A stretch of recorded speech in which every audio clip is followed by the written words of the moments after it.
we'll see. They've got the draft and they've got the change. Oh, I was so enheartened. I was like, INTZ, they're on the next level. They're even past Latin America. They don't ban the crush, and then their second ban was the crush. Look, one step at a time.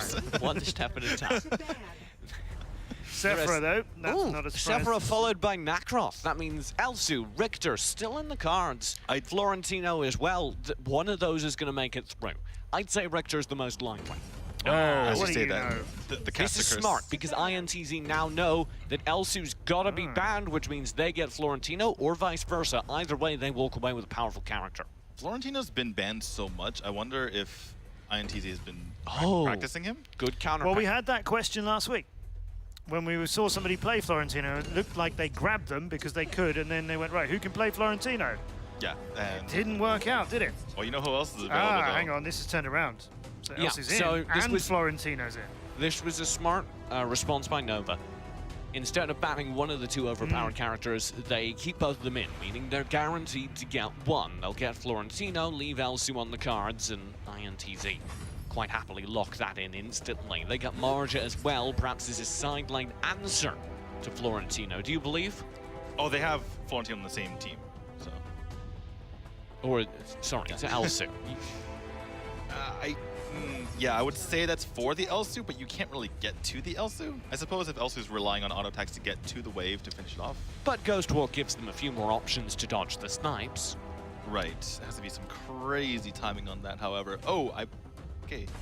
Can I ask why you think Alice has been banned? Just to step back a stage. It was just a stalling ban. It's... And she's solid, so you're banning something out. Yeah. So. Very good with the Elsu, but also just a stalling ban, so that they could get the Florentino. The rest of the draft comes through. It will be Tulin, Mina, Violet, and Baldum coming through for INTZ. Nova Esports respond with their Liliana, Annette, and they're hovering over their final option. INTZ continues to play with my heart and go with the Baldum. I don't want to get sucked in again, TJ. Do you like a Lindis pick to complete Yes. that lineup for Nova? I'm always excited for a Lindis pick, and they've got the collegiate Wind graduate. Lindis pairs very, very well with Annette because her Lunar Champion is on such a short cooldown, and Annette's passive reads that if heroes around her, enemy or ally, use abilities, they build up stacks of her passive, and once it hits 10, you heal around you in an AoE effect. So Lindis really powers that up. And Lindis benefits from sustained engagements, which Annette is really good at guaranteeing because she has so many control tools. Right, all the control tools and all the ability to heal her up, it benefits both ways. So that is a good combination. They don't really have that sideline marksman, but obviously Lindis can help fill that gap. Fusion was on Joker in the last game. Seems to be on Baldum here, and we've got Elsu and Violet.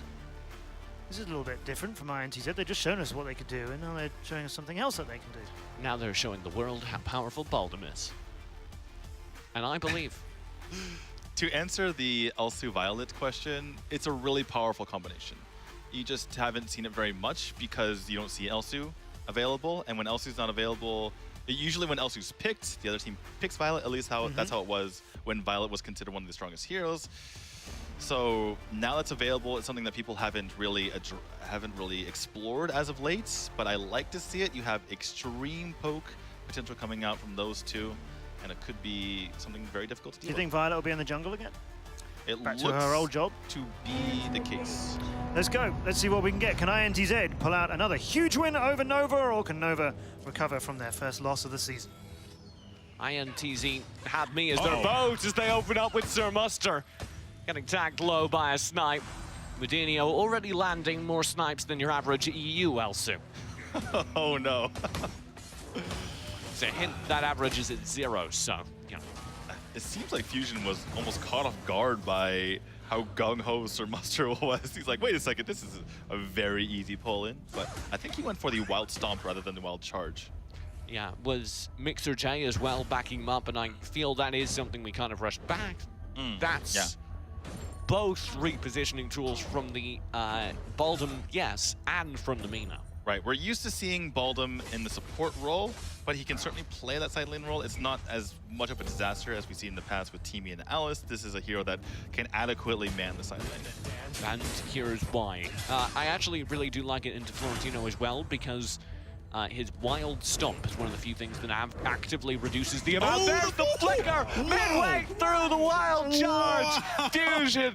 That's sick! Wow! Wild Charge flicker mid-charge gets him!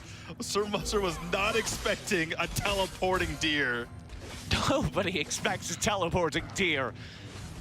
SA overall will be scared back. 0-8 tries to get some revenge, but Pateria is holding too strong in the side lane. The Tulin, very low, will fall, but the tower is safe. Tower is safe, nearly got that though. Oh my goodness. Myth down, this could get dangerous. Both supports are here. Mixer J and Fusion, but they've lost their main ADC, and Moutinho's in a lot of trouble as well. There's the flicker to safety, and Shaka does go down to Mixer J.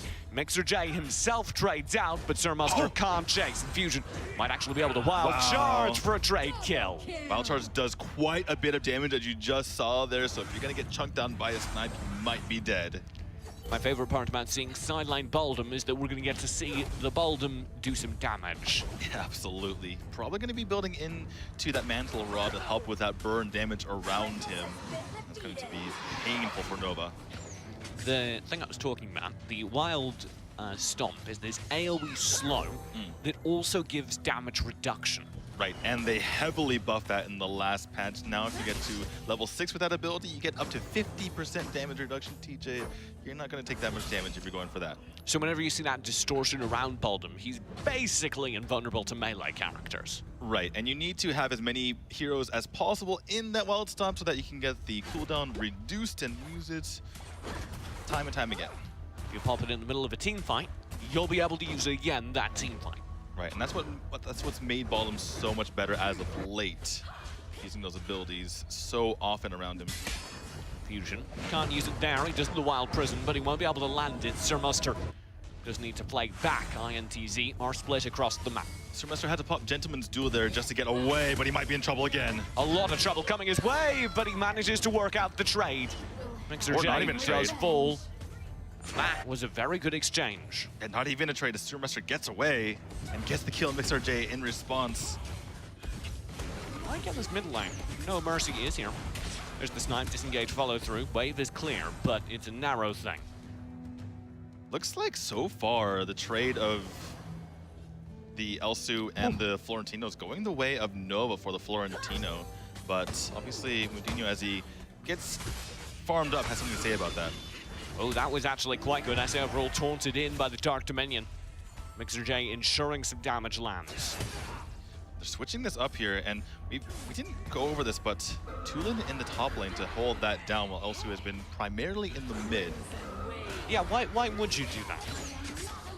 A lot of people think that Elsu is a lot more useful in the mid lane, and Tulin is one of the few mages who can man the side lane competently. So he's one of the mages that you like to pick with Elsu if you want to go for that particular arrangement. And it does seem to be working out decently. Their damage in mid will land. I'm not sure that Liliana is safe. She'll have to recall very far back as the rest of the team rotates down towards the bottom lane. The Abyssal Dragon did get taken by INTZ Esports as they were able to snag it during the distraction. And they do seem to be building out a slight gold lead. All right, it seems like INTZ is on the cusp of making things happen, but Nova's been a step ahead of them the entire time, which is a marked difference from game one. Do you think INTZ are late game favored, or is this simply going poorly? It's just a little bit of both. They're slightly favored. Flicker! Pateria can't get out. That's been a lot of Pateria caught out in the top lane. Right. That's Mixer RJ trying to make this happen. 4 on top, though. Yeah, that's 4 players going for the tower. Mixer J's enough for the wave clear. They might be able to scrape out a hold up there. And it looks like they did. Fusion and Myth in the mid lane. Want to pick as well. There's a good wild charge. Sir Mustard caught out. Will get tagged by the Wild Prison. That simply takes him out of the fight, though, as the Riki shot does connect. There are bigger problems at hand. He's able to get out of there, able to manage that 2v3 reasonably well and get out, but Medina trying to hold on versus 2. Does have shock, actually. In a lot of trouble. Padaria's there with the Thunderbird, but the tower does fall. The snipe is so close. It was online, but just short. Annette saw her life flash before her eyes before she could even become a doctor in wind technology. Sorry. Gonna set up renewable energy with windmills. Excellent. I feel like we should rank the lore. I just, come on, Tencent, hire me. That's all I'm saying. Fusion will press forward and grab 0-8 down bottom. We've skimmed over it, but the Baldum's been doing decently in lane. Been doing okay against the Florentina, but these aren't the best matchups. He can do reasonably well. Oh, very well. Hold up. 0-8 knocked down. No Mercy will be here, and no one's helping him. Save your ally.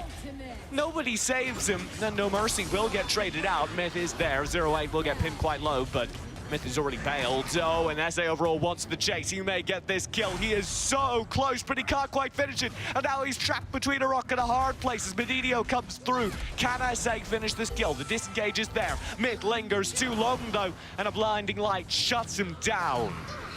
Somehow Nova rotate through the tower to help themselves out, and Mundinho gets just taken, or he's in a poor spot because SA was able to take that down.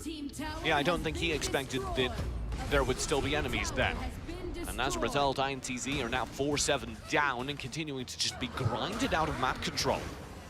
Looks like INTZ is out of sorts, and I think part of the reason is because they put Mundinho, who's typically their mage, onto the Elsu so he can man the mid, and then Padaria is playing a mage instead, so they're not able to make things happen as smoothly as they were in Game 1.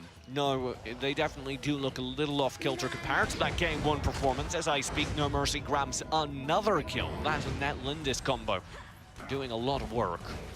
So the burst from Elsu and Violet can allow them to come back into this game, but they can't. As the more they fall behind in this goal, the harder it is to come back here. Yeah, the more that burst suffers, and we keep seeing Padaria shut down in the top lane, disappearing into the mists. It's not great.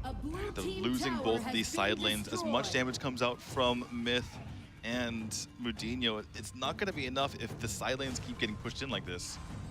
And it's not exactly like they're winning mid either. Though it is the least pushed back, that isn't exactly a high accolade. Trying to hold on now. Now, the key for Nova here, however, is to make sure that they consolidate this lead into more towers and make sure that it is a game that cannot be come back from. That's why they won this Abyssal Dragon. That should build their gold lead. I will say, there is a pretty good wave clear side over on INTZ with this Elsu in particular.